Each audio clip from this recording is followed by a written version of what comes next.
Passion Skills um Afro-Caribbean platform que mina me sostener a cultura e elemento na e artista na Afro-Caribense para me lever mogelijkheid que mina artisticamente nos promover op een outro nível.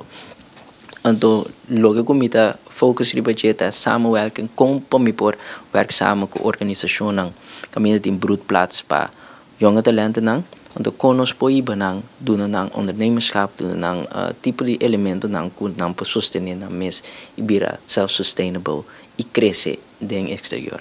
Malanta de família hopi creativo então pero sempre não estava a organizar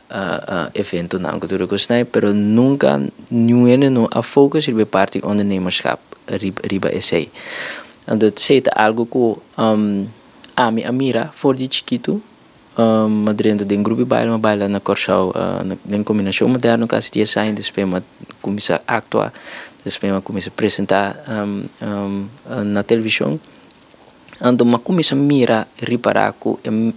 é conceito cultural e artístico tá aceita motivar-me, aceita legar-me mover e queda seca de mim mesmo. Então, eu me decidi de ir no exterior e eigenlijk vai expandir me mesmo e buscar outro conhecimento, outra maneira de vista, outra maneira que não approach art. Com bota hasibo produto de mês que ta pas com abo que bota vira único dentro do que bota move compreender que o mecanismo que abo ta drai ribaje que abo pode drag bij na outro ene nós eigenlijk se nós começa a mirar outro como resources nan